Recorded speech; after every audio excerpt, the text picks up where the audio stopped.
Hallo und herzlich willkommen zum Female Leadership Podcast. Mein Name ist Vera Marie Strauch und ich bin Host hier im Podcast, in dem es darum geht, dass du deinen ganz eigenen Stil im Job lebst und deinen Weg mutig und selbstbewusst gehst. In der heutigen Folge geht es um deinen Weg, um deinen ganz individuellen Karriereweg und deine Lebensvision. Und dazu habe ich einen ganz wunderbaren, besonderen Interviewgast im Gespräch. John Strelecky ist internationaler Bestsellerautor und hat Bücher geschrieben, wie zum Beispiel The Big Five for Life, das Café am Rande der Welt oder Safari des Lebens. Seine Bücher wurden in 41 Sprachen übersetzt und sind auf 3 Kontinenten dieser Welt Nummer 1 Bestseller. Und er ist ein weltbekannter Autor. Ich selbst habe seine Bücher gelesen und bin schon Folge seiner Arbeit schon lange. Sie hat mir tatsächlich auch auf meinem Weg geholfen und umso mehr freue ich mich, dass wir heute dieses Gespräch führen. Es ist das erste Mal ein englisches Interview. John ist allerdings ganz wunderbar zu verstehen. Also auch wenn du sagst, Englisch ist jetzt nicht so deine Stärke, hör auf jeden Fall rein. Er ist sehr gut zu verstehen und es ist ein wunderschönes Gespräch geworden, in dem es darum geht, wie du deinen ganz eigenen Weg auch finden kannst, wie du vielleicht auch einen ungewöhnlichen Weg einschlagen kannst, so wie John und ich übrigens auch ungewöhnliche Wege eingeschlagen haben, warum es wertvoll ist, sich auf die Suche, auf die Reise nach der eigenen Vision, nach dem eigenen Purpose zu begeben, wie du das herausfinden kannst, wenn du dir darüber vielleicht noch nicht so klar bist oder vielleicht auch noch gar keinen Schimmer hast. Darüber haben wir auch gesprochen und wie du mit Widerständen und Hindernissen auf deinem Weg umgehen kannst und warum es sich auf jeden Fall lohnt, dass wir diesem Weg folgen und warum es auch ganz normal ist, dass Erfolg nicht immer einfach so easy ist und alle Menschen Widerstände, Hindernisse erleben und wir das aber manchmal gar nicht so mitbekommen und vielleicht auch gar nicht die ehrlichen Geschichten hören. Und John spricht da sehr ehrlich über seinen Weg, er teilt sehr viele praktische, alltagsnahe Beispiele, Ideen, Gedanken, die, wie ich finde, sehr inspirierend sind. Und es ist wirklich ein rundum schönes Gespräch geworden. Ich freue mich sehr, es jetzt mit dir zu teilen. Wenn du Lust hast, lass uns auch gerne per E-Mail im Kontakt bleiben, verastrauch.com/newsletter und auch gerne bei Instagram verbinden, @VeraMarieStrauch.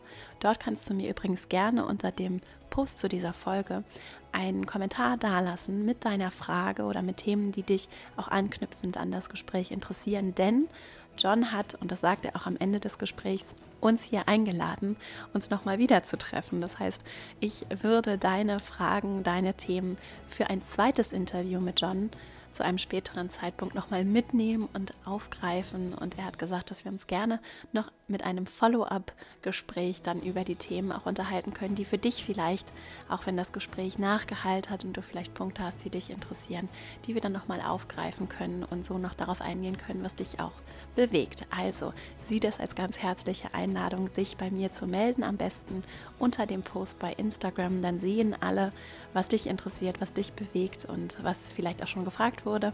Und dann nehme ich das mit für ein zweites Interview mit John und wünsche dir jetzt aber erstmal ganz viel Freude mit diesem ersten wunderbaren, schönen, vielseitigen, interessanten und ermutigenden Interview mit John Strelecky im Female Leadership Podcast. Und dann legen wir gleich mal los. Today's guest is the best-selling author John Strelecky. His books, for example, The Why Café in German, das Café am Rande der Welt, and The Big Five for Life have been translated into, I think, 41 languages. 41 languages, yeah. And are #1 bestsellers in 3 different continents. And I'm just very excited and grateful to have the opportunity to talk to you today. Welcome to the show, John Thanks. Strelecky. I'm happy to be here. Great to meet you. You have not always been an author. No. You did not start out that career. You actually No. worked in business, I think, as a consultant. I did, yeah. Even before that, I had done different things, but then sort of the second phase of my career was business consulting, right? Yeah. And I would fly around the country and do my best to give good advice to people who were trying to improve their results, basically, whether it was in the context of strategy or leadership, but trying to improve their results. Yeah.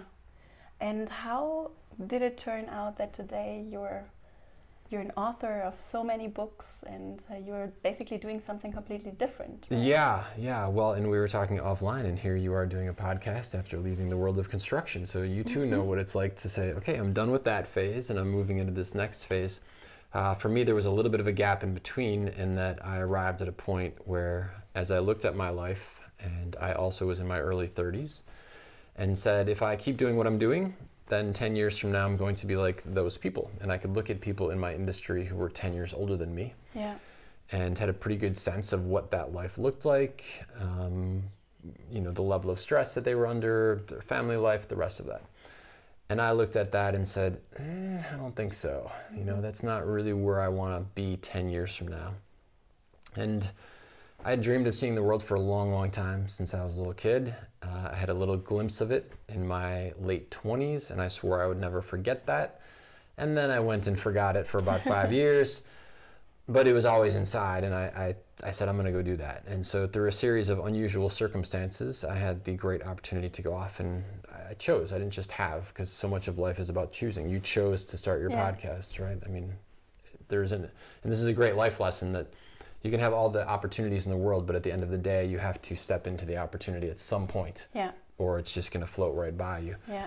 So I had this opportunity and took it to go travel around the world, and backpacked around the world for a year, and that completely changed my life. And when I came back from that is when I was inspired to sit down and had the experience of writing the first book, which was Das Café, Rande der Welt. So no master plan to be an author. No master plan to be doing interviews or any of that stuff, but here we are. It just happened, or you found it, or? Yeah, I mean, I would say, strangely enough, it found me. Yeah, I mean, I definitely found the travel piece, and I loved that, and opening myself up to all that brought to my life. But then the first book, the process of writing the first book, was a stream of conscious typing experience that lasted about 21 days. And so I would say that one more found me than I found it. It's interesting, because I wonder how we can be open for things to find us. So for me, when you are out there I don't know if you're a traveler. Do you travel? Yes. Okay, fantastic. I think every German travels. Okay, well, that's awesome. I mean, you talk about learning to expand your comfort zones. Travel is one of the best things ever for that, because when you go to a place where you don't speak the language, you don't know the culture, you don't know the customs, and you figure out a way to get food and shelter, which are sort of that core basic needs, then you learn a lot about yourself. You gain a lot of self-confidence, and it opens your horizons. So I think what happened to me is, when I came back from the experience, my intuitive sense of self was very open. And, you know, just like we talked about with this interview, yes, we've got an idea of the structure, but then we're gonna flow. And traveling, if you do it in the way that I love to do it, you start off with a destination, but then once you hit the ground, you flow. And you figure it out as you go. So because I was in that state, I think when this flow of writing happened to me, I was like, sounds good. You know, had I have not done the trip, I don't think I can pretty much say with certainty I wouldn't have been in that intuitive sense to be like, I'll just sit here and start typing. You know? With no idea what it was going to come out of it, no plan, no nothing. You know, that's just following your instincts. Yes, and that's actually what you did when you quit your job to go traveling. Absolutely, yeah. You know, I had so many friends at the same time that they also had like really cool ideas in mind. And none of them pulled the trigger on it. None of them followed through on it. They all succumbed to the fear of what will happen next. And, you know, I've been there. I've done that stuff in my life as well. Sometimes one of the greatest opportunities that will come to us is when we take a leap into the unknown. You know, so you have a sense that this is where I want to go. You can't even articulate why. Everybody else around you may be telling you, you're nuts. You know, what are you thinking? But you just sense that this is something special if you just take that first step. And I'll tell you what, when I've talked to so many people, when they take that first step, that is when the door to the opportunities open. And then sometimes you take the first step and then it's good. And then something hits. And you have to stay on the path. So that's what I'm interested in. How can So I think you're 100% right, and I attribute this to it's almost like the universe is testing your level of conviction. And so the universe says, well, Vera, listen, you said you wanted to do this podcast thing, right? And you're pretty excited about this, but let's see how excited you really are. And so right about the time that you commit to this project, you get an email with a job offer, you know, or you decide that you're going to go backpack around the world. I actually know people who've had this happen. So they decided we are going to go as a husband and a wife. We're going to go backpack around the world. This is the dream. And then sure enough, their company said, we can't afford to lose you. So how about if you just go for 4 weeks and here's a bonus if you don't go, you know? And so I firmly believe that when you have articulated your personal big five for life, your personal purpose, and you take those first steps in that direction, fully expect that you are going to be challenged. Yes. I just think it's part of the process, whether it's, you're talking about systems. This intrigues the daylights out of me. Like, what is the algorithmic code that goes on when we commit to this thing that we're passionate about that suddenly kicks off the test her or test him? Yes. But what's amazing is if you know that that's part of the process, you're just like, oh, that's just my test. Yes. You know, oh, I can pass that test. I knew that was coming. It's like in a project plan. When I used to do my consulting work, we used to always say, you need to have step 76. And step 76 is all hell breaks loose.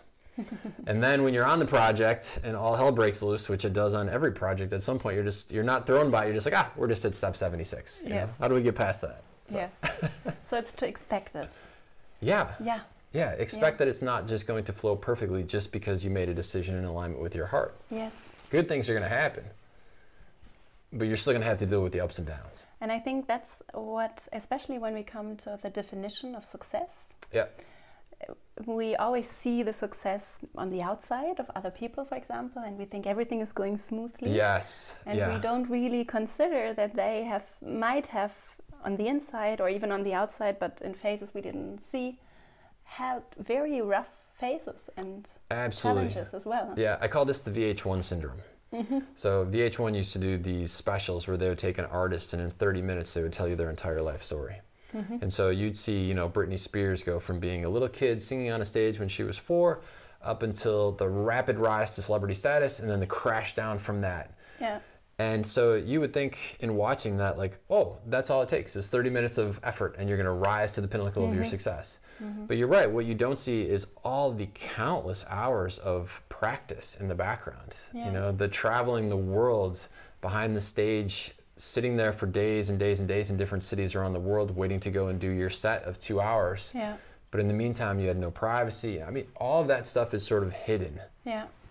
And I like the idea of getting under the covers a little bit and seeing what really is the story so that you can prepare yourself effectively. Yes. Because it's not always glamorous. Like we were laughing about, we were getting ready to start the podcast in a different location, and here you are, like unplugging a refrigerator, you know? And that's like... It's a noisy refrigerator. It was because it was, and I mean, it's great intuitive decision-making on your part. For the most part, someone who is thinking about starting a podcast would never be like, oh, I get to unplug refrigerators? I mean, so this is the stuff that isn't often talked about, but it's worth knowing about. Because this is going to be part of your path too when you leap into these adventures. Yes. It's not always going to be easy.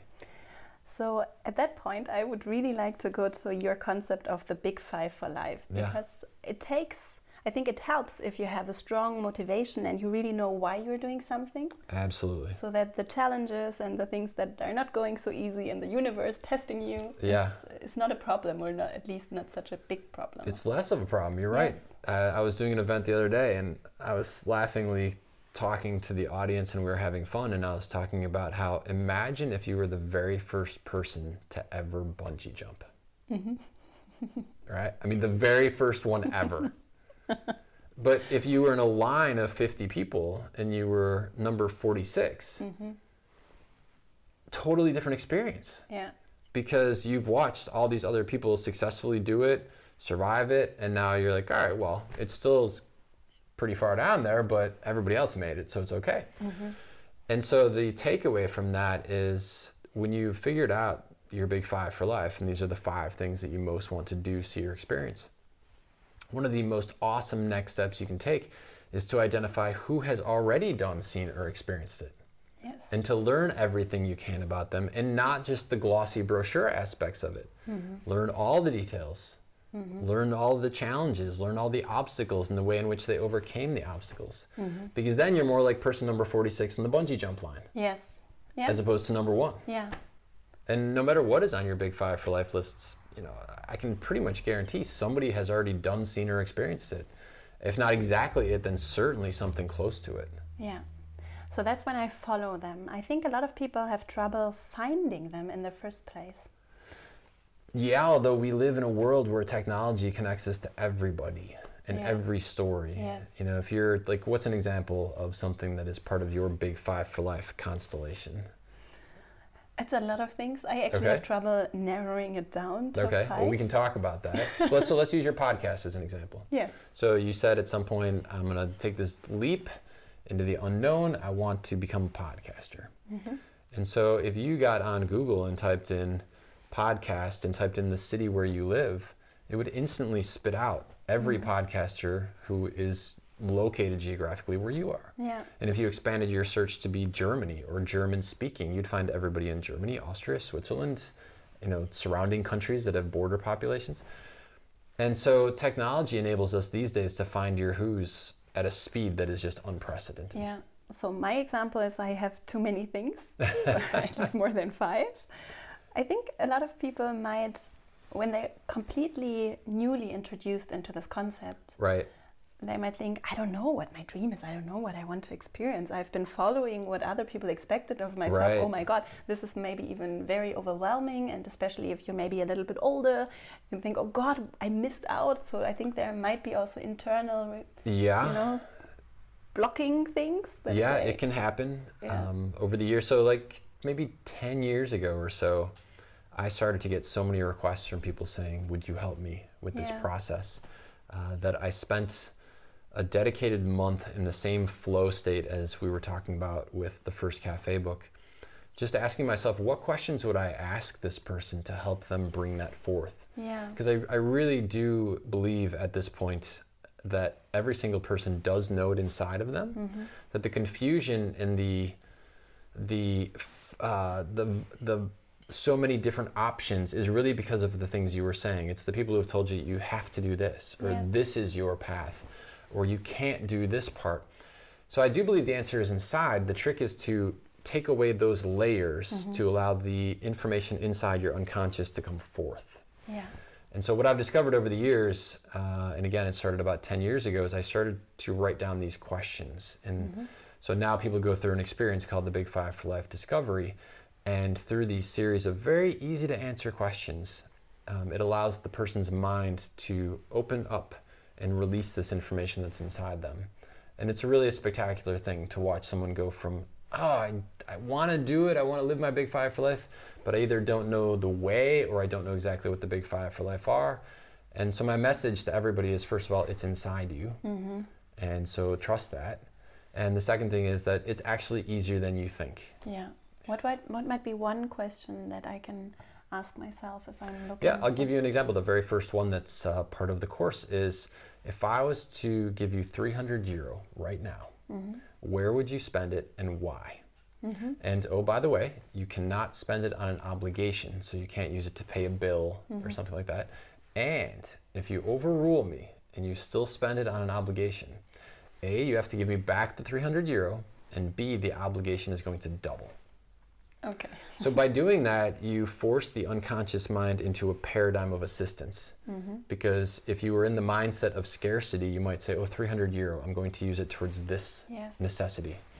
But what we're looking for is, what is the optimal? Yeah. So most people are wired, about 70% of the population is wired to avoid pain, 30% for opportunity.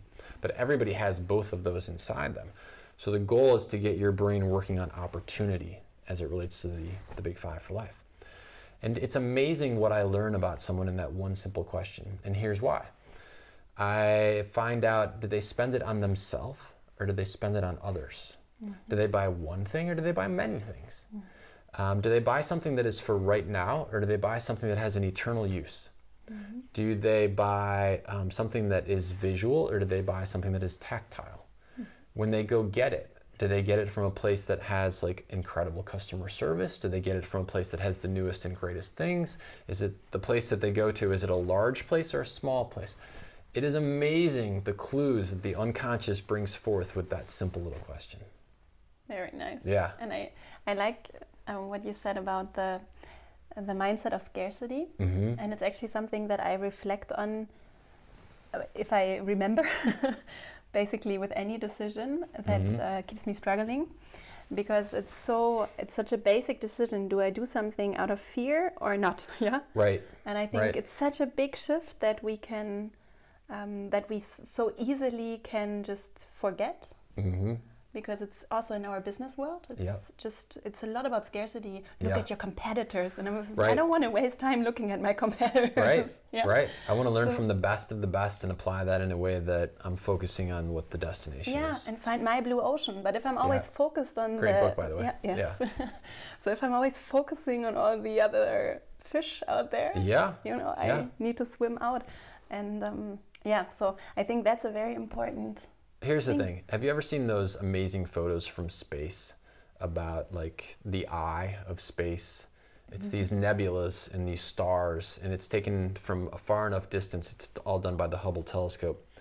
But it's these amazing photos showing entire galaxies in the way that they look. And when you look at those pictures, here's the thing that I think really sort of brings it back to home for us. If the universe can create all of that, then don't we think it's quite possible that the manifestation of our little existence is pretty much easily within its capabilities? I mean, when we think of it in that context, it's laughable, right? Yes. Laughable. Of course it's within its capabilities. It's creating entire worlds out there. Yes. And it's always context. Yeah. And we can, with our mind, we can create the context.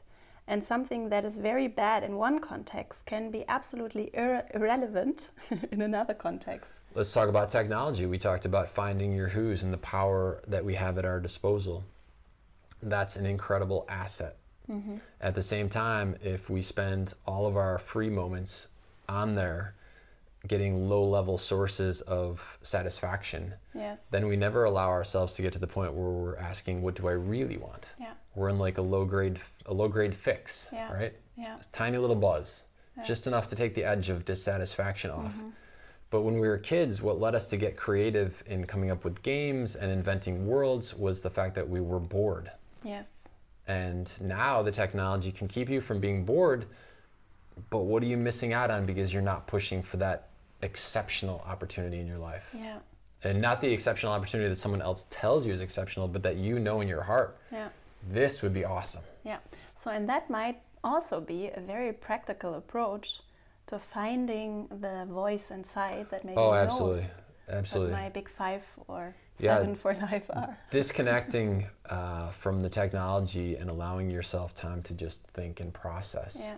And this goes to, if you do stretching or yoga in the morning or something like that, I think these days everyone has a propensity to turn on the music or turn on the podcast, which is awesome, right? And it's fantastic to find our who's that can inspire us to these new destinations. Yeah.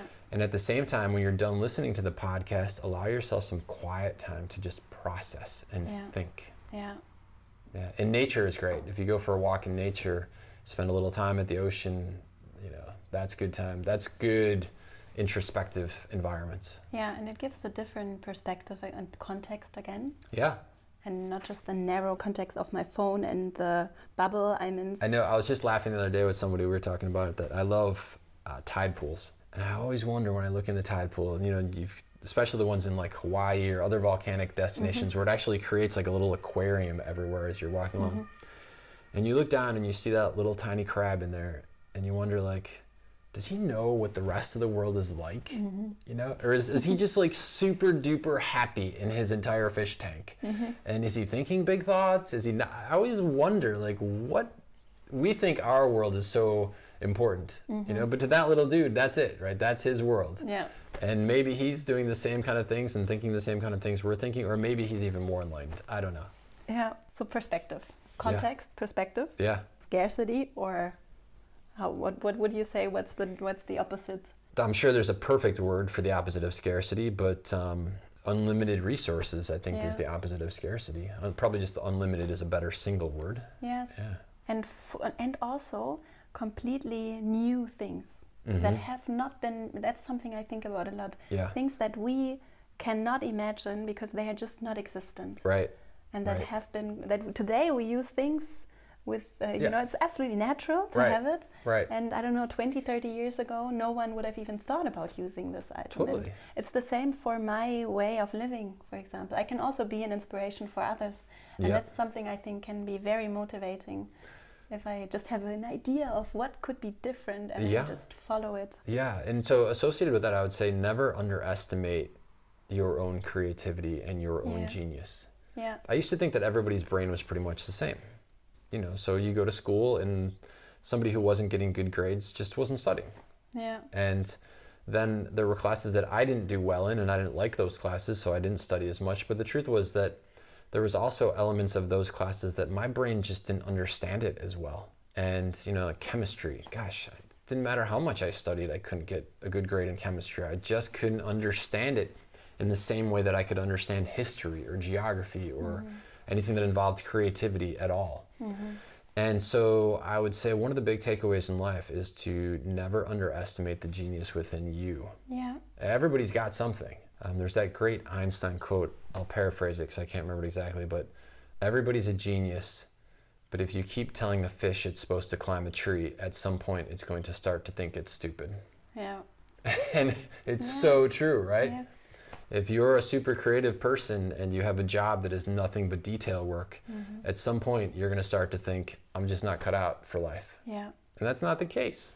It just means you're in the wrong spot.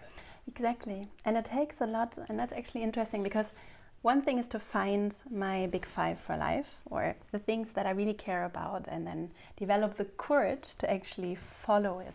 Yeah. And do this step. And you spoke about this first step. Yeah. That most of the time is the hardest. Yeah. I would say. Absolutely. So, and I also heard you, when I prepared for the interview, I heard you talking about what others think. It is something that has so much impact on us. Yeah, you got to be careful because everybody's perception of reality is completely different. Yeah. And so you're a traveler, I'm a traveler. So we could probably both agree that travel is awesome. For somebody else, that may not be the case, which is fine. It just means that it's important for us that if someone says to us, you guys are idiots because you love travel, that we can brush that off. And it's important that we don't try and convince someone else who doesn't really enjoy travel that they should be traveling. Yes. You know, it's respect for each other's versions of what is an ideal life. And I wonder because, it might also be related or correlating with this female thing, but I know a lot of women, and I also know the younger version of myself that also, especially in business, learned somehow, also subconsciously, that if you are liked, you are promoted. Yeah, right. You're better, and then you're really better. Yeah. So it's a lot about being liked, so that you make your career and you move up. Whether you want to move up or not is a different question. Right. So how can I? Because it's so deep, it goes so deep, and it takes so much extra effort to let go of this being liked. What can I do about that? I think, you know, people often ask me, or they say something to the effect of, I want to change the world. You know, I want to make a difference. And I've thought long and hard about what is the path to doing that. And from a systems perspective and a process perspective, what is ideal and optimal. And the best answer I can come up with is, if you really want to change the world and make this a better place, then be the best version of you that is possible. Yeah. And the more authentic you are, the more that inspires everybody around you to be authentically them. Yeah. Whatever that is. Yeah. And so you, again, going back to the travel example or using the podcast example, so someone may hear your story about your courage to leave a particular career path and decide to become a podcaster, and their dream may have nothing to do with podcasting. But because of your authenticity, they will find the courage to pursue whatever is their dream. It's almost like you know, we see a superhero and it gives us courage to embark on our own superhero adventures, even if it's not fighting aliens or whatever. Nonetheless, we are inspired by that reality. We're inspired by their courage. And so I think the best thing we can do is to allow ourselves to be authentic. And you're right. At some point, to be authentic means you have to allow yourself to get comfortable asking the question, what's really me? Yes. You know? Am I the type of person who wants to wear a suit and a tie every day? No. And maybe that's what gets me liked in the business. If I have a a particular cut of my suit, and everybody says, wow, John, you look super sharp today, you know, and I've got real style, real class. But, you know, in the sequel book to Das Café, when I was in the process of writing that, there was a line in there that came through me, and I so love that line.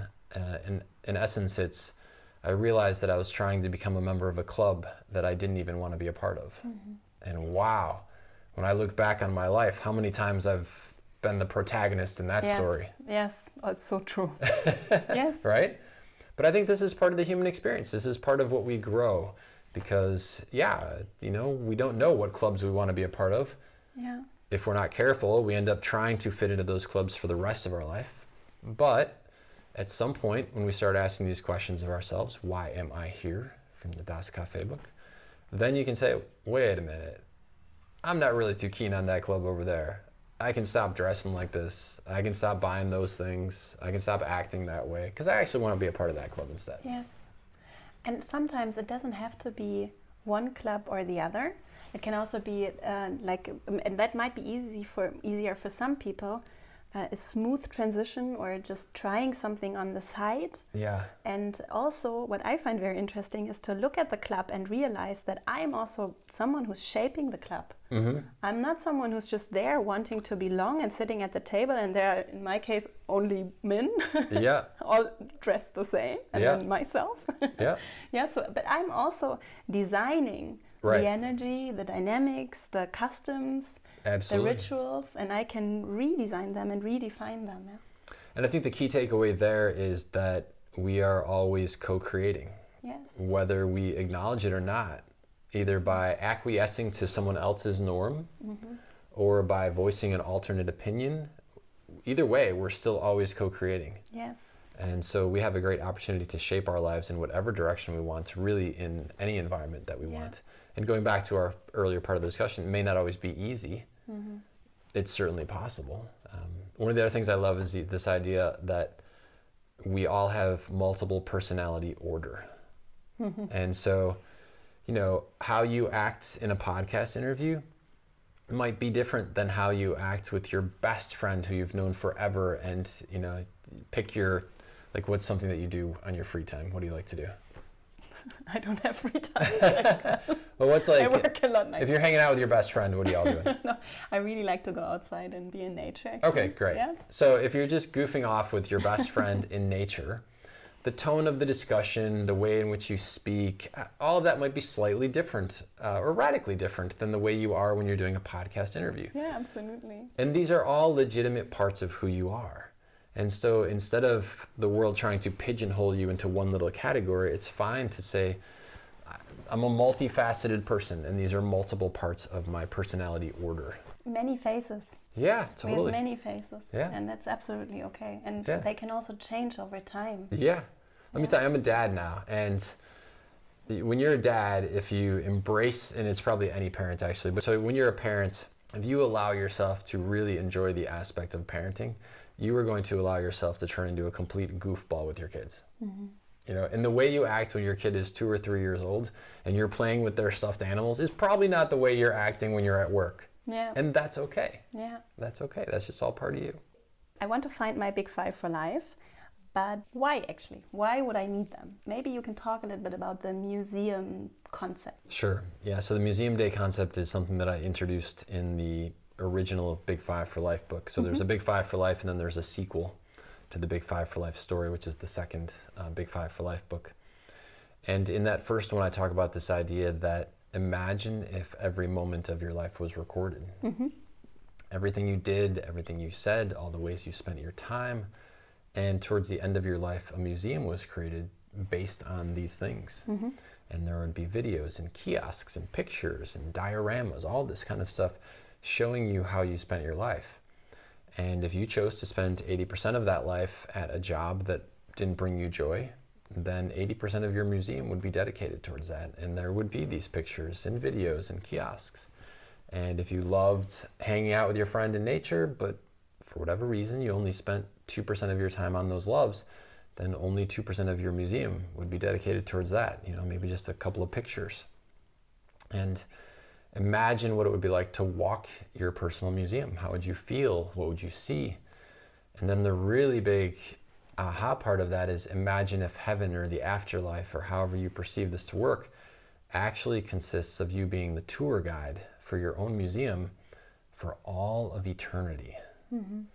And when you start to think of life in that context, that's when it gets really interesting. Yes.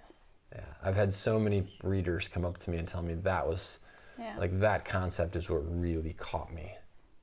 It's very powerful. Yeah. And, you know, we're going to get statistically 28,900 days. You hope you get more, and some people do, but some people get less. Yeah. And statistically, it's going to be about 28,900 days. And I can tell you, at this phase of my life, the days are actually going by faster. When you're younger, there's a bit of a immortality sense to it.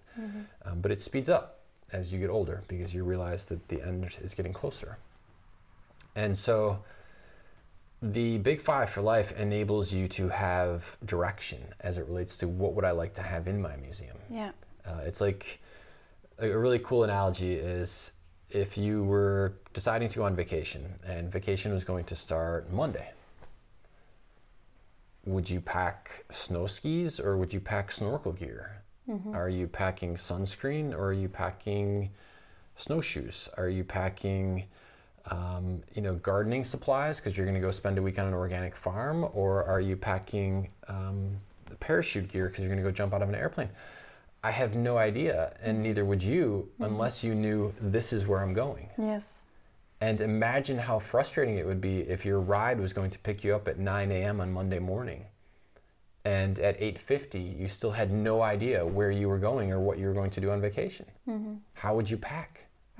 And so I think this is what a lot of people experience, this level of discomfort, this level of frustration, because they don't have this direction. Yeah. Yes. And that's what the Big Five for life provides. It gives you, because it's not about anybody else telling you. Yes. It's about you deciding for yourself, this is what I want in my museum. Yeah. And when you give yourself the authority to make that decision, now the game of life gets really fun. Yes. And I think that is so powerful also in systems. Yeah. In systems like democracies, but also on a lower level in organizations. Because what we need is people who are empowered, who are not waiting for someone to tell them what to do, but who are creative, no matter what their job is, who are open, who are asking, who's holding me back? Right. What can I do? How can I bring who I am, and I'm the only person who knows that, into what I'm doing, yeah? Absolutely. And what's really fascinating, so I just came back from Switzerland. I had some really interesting meetings there with two great companies that are incorporating the Big Five for life into what they do.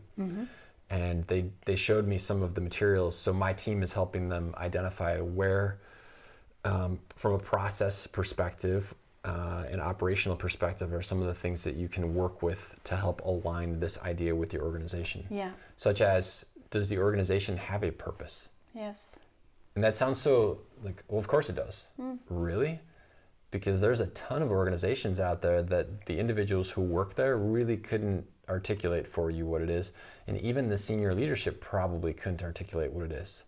Everybody just kind of shows up every Monday through Friday and does the job, but nobody really has a good sense of why we do it. And so it's really fun to work with organizations who are interested in bringing this into their everyday life, into their everyday vernacular. Yeah, and not just saying, but walking. Yeah, genuinely wanting to do it. And the reasons to genuinely want to do it are because, and this goes part of the Big Five for Life book, I say, the number one goal of any organization, any business, should be profitability. The question is, how do you become the most profitable at what you do? And the answer is what you were saying. You find amazing people who believe in the purpose of the organization and whose life is fulfilled in some way by doing the job that needs to be done. So in essence, they're getting paid to fulfill their Big Five for life. Then you empower them so that they can do the job without someone looking over their shoulder, because really talented people hate that. I mean, really hate that. They want to know, here's the parameters in which we need to operate to successfully do what we need to do, and now let me go. And teams work so effectively in that environment, as opposed to constantly being watched and constantly being like, sorry, what'd you do there? You know, like micromanagement is so ineffective on so many levels for high performers. And so what's really neat is that in our society today, because of the low unemployment rates, the best of the best have more options than ever before. Now, this goes back to something we talked about very early in the interview, which is personal choice and personal action. How do you change the culture of these companies? Well, if you're one of the best, join a great company. Lend your genius towards a company whose purpose you admire and want to be a part of. Because if you allow your genius to continue to support an organization that you really don't believe in, then you're enabling the competition to compete with that high-performing and high-purpose company. Why? Why? If you love someone who's out there making a fantastic difference in environmental improvements, so clean water. One of the companies we're working with in the Netherlands is a water that specializes in clean water. And so if you're somebody who really is passionate about the environment, then take your skill set and go work for a company like that. Don't work for the competitor who really doesn't care. So one of two things is going to happen. Either we allow ourselves the courage to leap into that role, right, where we are making the active choice. And therefore, these companies are basically going to be stacked. They are going to, it's going to be like the all-star team of all-star teams. And once that happens, imagine trying to compete. You've got the all-star team of people who are super talented, super smart, and super passionate about the purpose of the organization. The competitor is just everybody showing up every Monday through Friday. How long do you think that can last? Yes. Right? But we as individuals have to be conscious about our courage in making that choice. Yeah, and our power also. Totally. Yeah? For example, when we give our work to if you're willing to allow your genius to be used in ways that you don't think are right, that's a personal choice. Exactly. We can choose. Yeah. And this environment is the time to do it. A question that I have, for example, let's imagine there's a woman listening and she has small children that take up a lot of energy, and maybe they have a mortgage to pay and a lot of obligations. You know, there's maybe a lot of scarcity, fear, and also obligation towards other human beings. How can I find the energy to do these steps? So I've lived in that space. I'm a father, and I have had my own father never changed a diaper. So 3 kids, never changed a single diaper. And back then that was sort of a badge of honor. Like, never changed a diaper. And he's never changed a diaper for his grandkids either. That was not his generation. That's not the way they did it. And I've had the sheer joy of being involved in every aspect of my kid's life. From literally, I was the one who got to wash her off when she was just born. They said, "Would you like to wash?" I said, "Absolutely," right? And what I learned through this process is that you cannot have it all. If I want to be an entrepreneur growing a startup company to be $1 billion company, I cannot at the same time be the dad who is home taking care of his kids. It's just not possible. And so I think part of life is allowing ourselves to realize that there are seasons for different things, and to realize that the myth that you can do it all is a complete myth. There is only 24 hours in a day. It doesn't matter how Superman or Superwoman we are, there's still 24 hours in the day. And if you're an average person in terms of how much sleep you need, 1/3 of that, it really needs to be spent sleeping. Otherwise, you're going to have a catastrophic collapse at some point. Physically, energetically, emotionally. And so, you know, if being a great dad or being a great mom to you means spending 3 hours a day with your kids, then that 3 hours is not available for doing your startup and building it to $1 billion company. It's just not. And so I think we were talking about the perception versus reality. Perception is I watch a 60-minute special on television about the rise to stardom of some startup. But the reality doesn't show the 18-hour days. And it doesn't show the fact that people are sleeping under their desks sometimes. So allowing ourselves to embrace the seasons. This is the seasons when my child is very young, and I'm going to embrace the joy of being the one who wheels them around in a stroller and changes their diaper and feeds them. That's okay. That's awesome. That's a beautiful part of your museum if you have decided that's what I want to be in my museum. Yes. And it's also, it doesn't have to happen all at the same time. Right. Yeah, it can. That's what I mean by seasons. You know, your kids do not stay 0 to 3 forever. They get bigger and they become more independent, and they want to be off with their friends. You know, my daughter is to the point where I used to bike her to school every single day. We homeschooled for 3 years, and I was her teacher. And but when she was going to school, I used to bike her to school, and then I would bike and pick her up at the end of school. And she got to the point this last school year, and she said, you know, Dad, you don't need to pick me up after school anymore. You know? I was like, no, I love to. And she's like, well, you know, Dad, it's okay, you know? And what it is she's arrived at the point where she wants to bike with her friends after school. Yeah. You know? And so, yeah, embrace these phases when you have them, because they're not going to last forever. Yeah. Yeah. And it's maybe even then the smaller things I can do while I'm, you know, I have children and it takes a lot of energy, but there are small things that I can also do at the same time. It's maybe not the big steps like quitting my job and going on a world trip, but maybe I'll do the trip later and I start preparing for it now. Huh? Yeah, exactly. I think that word preparing is such a great word. So if part of your dream was to do something entrepreneurial and you have young children, you can watch amazing television talking about entrepreneur stories. We have a show in the US called Shark Tank, which is people pitching their ideas to venture capitalists. And it's one of the most popular shows. It only lasts a half an hour. But if you're an entrepreneur in the making, that show is invaluable in terms of watching people make their pitches and learning what went well, what went poorly. When did the venture capitalists buy in? What made the venture capitalists say no? And so preparing is one of the best things you can do when you feel like a lot of the rest of your life is very busy, very chaotic. Yeah. You know, take an hour and just make that your special hour of preparing for whatever this next dream is going to be. Yeah. And that's perfect, because now we're at a point, one topic I would really like to talk while we're coming to the end, talk about is the discipline to sit down and do the work. Yeah. Because I mean, being a writer might be one of the most extreme examples of how hard it can be to write, to sit down and do the work. Once you start it and you're in the flow, you know, it's okay. But I'm so happy you asked that question, because I think this also is one of the great myths out there. Because we only see the Instagram success of life these days. And there's an amazing series of books called Who Was, or Who Is. So the Who Is about people who are still alive, and the Who Was is people who have passed away. And they're kids' books, they're biographies, they're all about 100 pages long. But I love them because they don't hold back. They tell the good, the bad, and the ugly of these people's lives. And they're incredible in that you learn from that process that, okay, having the dream is awesome. At some point, you need to roll up your sleeves and you need to dig in and do the tough stuff. And the Instagram world doesn't show that. It just makes it all look glossy and perfect. yeah. And maybe the 60-minute special doesn't show it either. But what I think is the real value is seeing where it was necessary to roll up your sleeves and really dig into the tough work. And I'll tell you as an author the way that manifests itself for me. So when I'm in a state of flow with writing, it is very easy for me. I wrote Safari des Lebens in 10 days, an entire book in 10 days. I wrote Das Café, Rande der Welt in 21 days. And so when I am in that state of flow, it's really easy for me.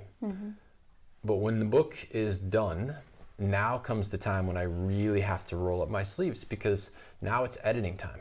And I will literally go through and work on a book. I will edit a book sometimes 50 times, if not more.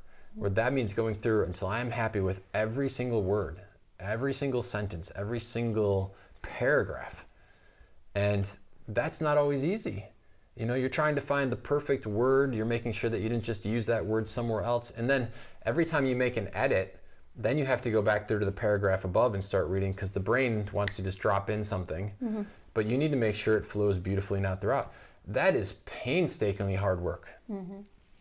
But in order for me to get to the destination, which is a book that I have done, I can honestly say I've done my absolute best to put something out there that is going to make a positive difference in the lives of others, I have to just grind it out. Yeah. Do you have a routine or some sort of thing that you do to sit down and do the work? I do, yeah. So I've come up with different processes in terms of writing. The Big Five for Life continued book, so the second one in the series, was unusual in that I was talking about this company called DLGL. And so for 2 years, I worked with the leader of that organization. And the process of writing that, finally I had to go back and literally put an outline together. I'd never done that before with any of my other books. And I put an entire outline together, chapter by chapter, and then I sat and wrote. And for that one, I think I said 10 pages a day. Okay. That was my target. Yeah. Other books, like I just finished with the third book in the Café series, I had been thinking about content for that book and storing it in a single Microsoft Word file. And then I read that entire file and I sat down and I just wrote the whole book. Yeah. So I think it depends. It depends on the situation you're in. But sometimes you got to force yourself back into the chair. Yeah. You know, if it was 10 pages a day and I'm only at page 6, then sit back down and keep writing. Yeah, or sit down at all. Yeah. Yeah, or sit down at all. Yeah, because if you're kids and you have a lot of obligations and you have a full-time job and blah, blah, blah, blah. Yeah. But if you invest only 10, 15 minutes every day preparing for something else, over the course of time, it sums up to a pretty high amount of time you've invested. Well, and I will say, because you mentioned that a lot of your listeners are feminine, and I think ladies in particular are often, they're so giving, and so they make sure that everybody else's needs are taken care of, and very often it's at the expense of their own needs.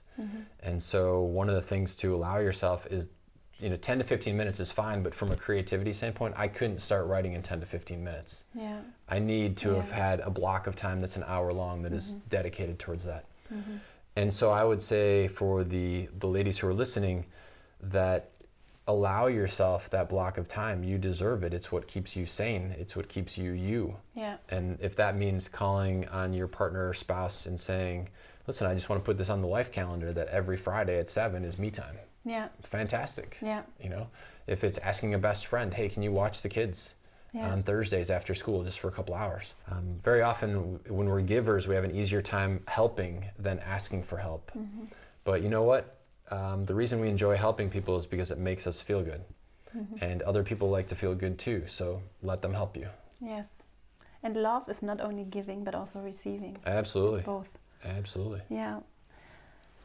So, do you have any other routines? Because I'm always so interested in routines. I do. So I have, very much like you, I get the sense in our topic before we even started that I'm a big fan of processes. My backpack, when I travel and backpack around the world, everything is organized in the exact same place every single time. And that would seem so odd for people that know me on the creative side, because I'm really all about just like go with the flow. But certain things to me require processes. And the reason is because when you're on a train in the middle of the night in a foreign country and you need to find something, you need to know where it is. And so for me, when everything is in the same spot every time, or this media tour, this is day 33 of a 35-day media tour. For the last bunch of days, week, I literally have been moving to a different city every day. Everything in my luggage is in the exact same spot as when I started on this trip, because when I need it now. And when something happens drastically in terms of, oh my gosh, this interview just shifted, now we need you over here, I can't be wasting time. Yeah. So for me, that's what keeps my life in a state of orderliness. Yeah. Now my office is a train wreck disaster. Like there's stuff everywhere in my office.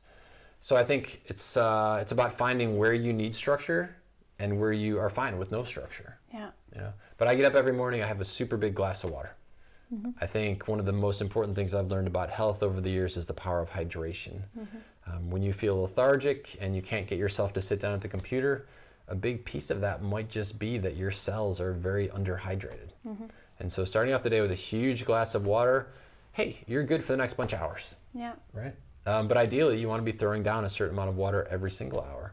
So from a process perspective, I use the timer on my phone and I'll set it. And I know when the timer goes off every 58 minutes, it's time to get up out of my chair for a couple minutes. Go grab a glass of water, move the legs a little bit. Also, my eye doctor just told me that there's this thing where if you're staring at the screen too long, you don't blink. And she said it's really catastrophic for kids because you have these little glands at the bottom of your eye, and if you don't blink all the way closed, and you don't when you're looking at a computer screen, over time these glands will shrivel up, and once they shrivel up, it's done. You cannot reactivate them. And so setting a timer on your phone so that you just make sure you're really closing your eyes every once in a while, get out of your chair. I know, right? Yeah, like simple little things like this, you think, all right, the goal is to fill my museum with amazing moments. So what little things can I implement that do that? I stretch every single day. That to me is just a non-negotiable. Yeah, body and mind. We always forget. We are most of the time also in business, we forget the body. Huh? Oh my gosh, when I used to do consulting, you'd get up at 7 in the morning to be at the client first thing, and then you'd be there until 11 o'clock at night. Then you'd go to dinner afterwards. And I finally had to, even in my consulting life, get up early enough that I could stretch before the day began. Yeah. And when I did that, I had energy through the whole day. Yeah. Same with me. Really? Yeah. Yeah, I don't know exactly why it is, but I'm telling you, that glass of water and stretching is an awesome way to begin the day. Yeah. And it doesn't have to be long, 20 minutes. No. And so it's also about the processes. I think that's very helpful. Also for myself, I can think about the processes that I can implement in my life that worked for me. So what's yours? What's your morning routine? I also drink water, but half warm. Okay. Yeah. I stretch. I do a short meditation with a nap, 10 minutes. Yep. And I journal if I have enough time. Fantastic. So I really like it. It makes my days so different when I take the time before I turn on my phone or do anything else, just for myself to start in the day. I really love it. Yeah. Okay, so that reminded me of one of my other routines every single day. I have a mantra, and so it's 5 things that I want in my life now. And so when I go to bed, I repeat my mantra. So I start with number 1 and I say it 5 times in my mind. Then I go to number 2 5 times. I do this every single night when I go to bed. And when I wake up first thing in the morning, before I lift my head off the pillow, I go through the mantra again. Yeah. This has been one of the most powerful things I have ever discovered. Nice. Yes. Oh, I'll try that. Oh, it's unbelievable. And the key is to say the things as if they are already in reality. Yeah. So if I just was talking to an interviewer the other day, and she was talking about the desire to be in a relationship. And she said, I hope I'm in a stable relationship. And I was like, okay, so for your mantra, I said, awesome. I said, so is stable really the goal? And then she was like, well, no, stable is sort of baseline. And so we talked about what would be the ideal goal. And so I helped her craft her mantra, and it is, I'm in an ideal and unbelievable relationship. And so I am. Yeah. Yes, exactly. That's the key thing. So not that I hope to be or that I will be, but that I actually am. Yeah. And I can't tell you exactly what happens behind the scenes when you're doing this, but there is something spectacular on the quantum level or energetic level that helps bring this into reality. Yeah. And again, maybe this is going back to hey, if the universe can create all of that, surely it can bring into form the life you want to live. Yeah, but only if you tell it what it is. Yeah. I could go on and on, but we're coming to the end. All right. And before we come to my 3 final questions, I would like to ask where people can find you. Sure. And maybe which of your books you would recommend those who haven't started reading your books. Where could they start? What would be a good starting point? Sounds good. So if you're trying to track me down, the website is johnstrelecky.com. So JohnStrelecky.com. You can, on that website, go to a link called Courses. So we were talking about getting assistance with discovering your Big Five for life. Or if you're a leader and you're looking for assistance bringing the Big Five for life into your organization, that would be the best place to start, is go there under Courses, and you can find where in the world those courses are available for you.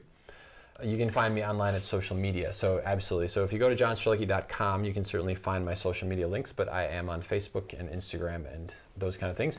And I do post things to try and inspire people and connect people towards their Big Five for life. And in terms of book recommendations, to me this is such an intuitive thing. But I would say the very first one that I ever wrote, called Das Café, Rande der Welt in German, or the Y Café in English, is very often the starting point for most people. Probably the second one is either the Big Five for life or Safari des Lebens. Okay. Yeah. I will link all of them in the show notes. And fantastic, thank you. now we will, at the last part, we will talk about 3 questions. First one. If you could put up a billboard, just billboards all over the globe, all right, with one message on them, and they would reach every single human being on this planet, okay, what would be the message that you would like to send? Ooh. Small question. Wow, yeah, exactly. Could need about 3 hours to finalize my list, because a bunch of things come into my mind. There's the authenticity piece that we talked about before, and maybe that's what I'll go with. I would either say something about the Big Five for life, because as we talked about, that's that sort of north compass in your life, but I'll keep it on a little bit broader scale, which is allow yourself to be the best version of you. Allow yourself. Yeah. I like that, yeah. Second, our listeners love book recommendations, and I will link all of your books. Are there maybe books that inspired you on your path that you would recommend? Yeah, one of the books that really changed my life is a little book called Illusions. It was written in the 1970s, and I, for many, many years, read that book every single year, and I still go back to it very regularly. It's one of those where every time you read it, you're like, the book changed. Yeah. Right? You discover things in there that you're sure were not there before, in the way that they connect with you. And it shows you how we are constantly changing. And when you find a book that really inspires you, it's worth going back to it again and again, once a year or so, because you learn about yourself in a different capacity as your own life changes. There are these books. Yeah, absolutely. Yeah. So Illusions? Illusions, by Richard Bach is the author. Okay, I will link that in the show notes. And then my third and last question, if you could give one piece of advice or wisdom to the leaders, because this is the Female Leadership Podcast, Sure. to the leaders of this world, what would you share with them for them to incorporate in their decision making? What would it be? What piece of advice? Never underestimate the genius that is you. Mm-hmm.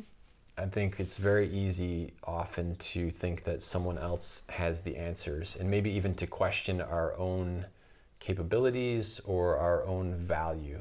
Yeah. And I firmly believe that everybody has genius within them, and one of the most important things you can do is to trust that internal guidance system, those internal instincts. Mm-hmm. Yeah. When in doubt, trust your instincts, trust yourself, trust your intuition. Yeah, and work on putting down the barriers that you might build up inside you that you were talking about. Yeah, absolutely. Absolutely. And that comes from practice. Sorry, this is extending the answer to the question, but I think that this comes from practice, where you remind yourself of the times when you used your intuition and it worked out so great, and the times when you've been successful. You know, if you looked at 100 moments in your life and 99 of them were success, why do we focus on the one that wasn't? Yeah. Thank you so much for your time. Thank you. The inspiring and very practical advice, ideas that you shared. My pleasure. It was a pleasure talking to you. Thank you. Thank you. I loved it. I look forward to being back. If the folks who are listening have questions that we didn't cover that you're intrigued about, please send them in, and we'll do a second podcast sometime in the future and address those questions. I would love that. Perfect. Right. Thank you so much. Thanks. Ich hoffe sehr, dass dir dieses Gespräch gefallen hat und du für dich hoffentlich ganz viel Motivation und Inspiration mitnehmen kannst, deinem ganz eigenen Weg zu folgen, überhaupt dich erstmal dafür zu öffnen, dass es ihn auf jeden Fall gibt und dass die Antworten auf die Fragen, die du dir stellst, in dir sind und dass du Schritt für Schritt immer mehr auch so was auf jeden Fall bei mir herausfinden wirst, was du alles dieser Welt geben kannst, was du auch bekommen kannst, was möglich ist, was du erschaffen kannst. Und ich finde diesen Gedanken einfach sehr schön und hoffe, dass das Interview dich dabei inspiriert hat und dich auch motiviert und ermutigt hat, diesem Weg und auch deiner Intuition zu folgen und auch mit Widerständen zu rechnen. So wie er sagt, das ist ein Test des Universums, ob du es wirklich ernst meinst. Und das Bild finde ich einfach sehr schön. Das nehme ich zum Beispiel mit aus diesem Interview und freue mich sehr, wenn du mir zum Beispiel bei Instagram unter diesem Post zu dieser Folge @vera-marie-strauch einen Kommentar da lässt und auch gerne eine Frage und ein Thema, das ich mitnehmen kann in ein zweites Gespräch. John hat ja angeboten, dass wir uns noch einmal treffen zu einem späteren Zeitpunkt, und dann würde ich deine Fragen mitnehmen und versuchen, alles zu beantworten bzw. auf alles einzugehen, und bin ganz gespannt, was du mitgenommen hast, was dich bewegt und wie wir uns mehr ermutigen können, unserem eigenen Weg zu folgen, beziehungsweise einfach uns einzubringen mit unserer Einzigartigkeit auch in diese Arbeitswelt. Und das können manchmal große Schritte sein, wie das Kündigen eines Jobs. Es können aber auch die kleinen Schritte sein und die kleinen Veränderungen, die kleinen Entscheidungen und dieses Spüren und wirklich berücksichtigen und vorleben, wie sehr wir gestalten, die Systeme gestalten, in denen wir uns bewegen, derer wir ein Teil sind und auf die wir ganz massiv Einfluss nehmen können. Und du hast diese Kraft in dir, und ich freue mich so sehr, wenn meine Arbeit dich dabei inspiriert, dich einlädt, dich ermutigt, das zu nutzen, damit gezielt auch zu arbeiten und vollkommen in deine Kraft zu kommen, damit wir diese Arbeitswelt gestalten, verändern, bewegen können und du dich einbringen kannst mit deiner wunderbaren Einzigartigkeit. So, das noch zum Schluss. Wenn dir der Podcast gefällt und auch diese Folge, wenn sie dir gefällt, teile sie gerne mit Menschen, denen der Podcast, die Folge helfen könnte. Freundinnen, Freunde, Kolleginnen, Kollegen, Menschen in deinem Umfeld. Ich freue mich riesig über deine Unterstützung. Ich freue mich auch riesig über Bewertungen und Kommentare auf iTunes. Das hilft dem Podcast, damit er gefunden wird. Vielen, vielen, vielen Dank für deine Unterstützung. Eine wunderschöne Woche. Ich freue mich schon sehr, wenn wir uns hier nächste Woche wieder hören. Bis dahin, alles Liebe, deine Vera.